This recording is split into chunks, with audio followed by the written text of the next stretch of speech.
Hello बच्चों, कैसे हैं आप लोग? मैं हूं कृष्णा और स्वागत है आपका हमारे YouTube channel study with Indian English 25 में।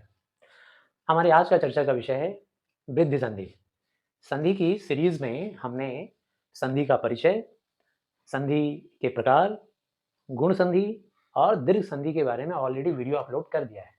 अगर आपने अब तक वो वीडियोस नहीं देखे हैं तो उन सारे वीडियोस का डिस्क्रिप्शन बॉक्स में लिंक दिया हुआ है, आप वहां से क्लिक करके उन सारे वीडियोस को देख सकते हैं और अच्छी तरह से समझ सकते हैं। काफी आसान लैंग्वेज में समझाया गया है। अब देखिए, हम लोग बात करते हैं वृद्धि संधि के बारे में। वृद्धि संधि, इसकी परिभाषा के बारे में अगर हम बात करें, क्यों नहीं लिखा है? क्योंकि इसको सिंबॉलिकली मैं शॉर्टकट में आपको समझा देना चाहता हूँ। तो देखिए, वृद्धि संधि का नियम, इसके नियम को जानने के पहले हम लोग ये जान लें कि हम लोग संधि में दो वर्णों को यानी दो शब्दों को हम लोग जोड़ते हैं। एक्चुअली में शब्द नहीं जोड़ते हैं, बल्कि शब्दों का जो आखिरी वर्ण होता है और दूसरे शब्द का जो पहला वर्ण होता है वही जुड़ता है। उन्हीं दोनों का मेल होता है। जैसे कि पहला शब्द जो हमें मिलेगा, उस पहले शब्द के अंत में अगर ऐसा स्वर हो अ या आ, और दूसरा शब्द जिसके साथ उसे जोड़ना है उसके पहले वर्ण ए या फिर दूसरा एक और नियम है कि अगर पहले शब्द का आखिरी स्वर अ या आ हो और दूसरे शब्द का शुरुआती स्वर जो है, शुरुआती वर्ण जो है, अगर ओ या अ हो, तो इन दोनों के मेल से ऐसा परिवर्तन आता है। इन्हीं परिवर्तन को हम लोग बोलेंगे वृद्धि संधि। जरा एक बार आपको मैं याद दिलाऊं पहले की बात को। नियम को तो आपने देख लिया।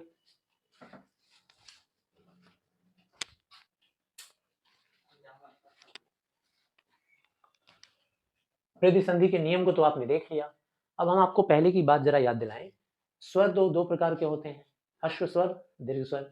हश्र में अ, ई, उ, री ये 4 हैं और दीर्घ में ये 7 हैं। तो हमने सबसे पहले दीर्घ संधि जो पढ़ा था, दीर्घ में हमने पढ़ा था कि अ का आ से कॉम्बिनेशन होगा या आ का अ से, या आपस में इन दोनों का कैसा भी कॉम्बिनेशन हो तो आ बनता है। इनका कॉम्बिनेशन जैसा भी हो तो बड़ी ई बन जाता है, दीर्घ ई। इनका जैसा भी कॉम्बिनेशन होगा तो दीर्घ ऊ बन जाएगा, बड़ा ऊ। इनका री के साथ कॉम्बिनेशन होगा तो री में ही बदल जाएगा। तो ये था दीर्घ संधि।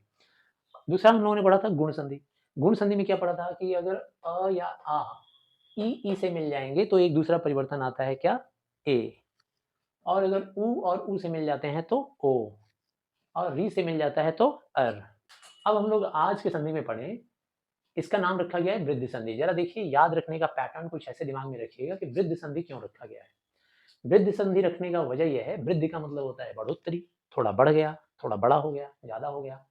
तो इसमें ज्यादा होने की बात क्या है कि अ आ ई से मिला, कबड्डी खेल रहा था। फिर अ आ ऊ के साथ कबड्डी खेल रहा था। याद होगा, मैंने पिछली वीडियो में बताया था कि ये दोनों कबड्डी खेलने निकले हैं। ई से कबड्डी खेलकर ए बनाए, ऊ से खेल करके ओ बनाए, और री से खेल करके अर बनाए। अब इन दोनों की कबड्डी शुरू होने वाली है, वृद्धि हो रही है, थोड़ा आगे और बढ़ रहे हैं लोग। यहाँ तक तो खेल हो चुका था, अब आगे बढ़ेंगे। अब अ और आ जाएंगे खेलने के लिए ए और ए के साथ। तो ये देखिए, अ आ पहले शब्द के आखिरी में अगर अ आ हो और दूसरे के शुरुआत में अगर ए हो, तो दोनों के मिल के परिवर्तन क्या होता है? ए को हम लोग ऐसे डिनोट करते हैं सिंबॉलिकली। फिर अ और आ थोड़ा और आगे बढ़ेंगे, वृद्धि होगा। ओ और औ के साथ अगर मेल हो जाएगा तो किस में चेंज हो जाएगा? औ में। ऐसे इसको डिनोट करते हैं, किसी भी वर्ण के अक्षर के बाद ऐसे पाई लगाकर दो ऊपर लगा देते हैं तो ये औ हो जाता है। तो ये हो गया वृद्धि संधि का नियम। जरा उदाहरण देखें हम लोग। तो सदा प्लस एव, सदा में दा। अब ये दा में से आ निकालेंगे तो ये आधा द हो जाएगा। तो ये देखिए, आधा द हो गया, हलंत लगा हुआ। और फिर इसमें से आ निकल गया तो द और आ मिलकर दा होता है। तो मैंने जब दा को तोड़ा तो दा में आ निकल आया, और एव में ए है। तो आ और ए जब मिलते हैं तो किस में बदल जाता है? ए में। तो ये देखिए, ए में बदल गया। ए को सिंबॉलिकली ऐसे लिखते हैं, किसी भी अक्षर के ऊपर ऐसे दो लगा देंगे तो इस तरह से हो जाएगा ए। इस तरह का दो चिन्ह लग जाएगा तो बन जाएगा ए। अब ये जो ए है वो किसके ऊपर जाएगा? तो देखिए, मैंने एरो दिखाया है, वो द के ऊपर जाएगा। तो द के ऊपर जाएगा तो सबसे पहले आप स लिख दीजिए, स के बाद फिर द पर ए लिख दीजिए, सदैव। फिर इधर क्या बचा है? इधर व बचा है तो व उतार दीजिए, सदैव।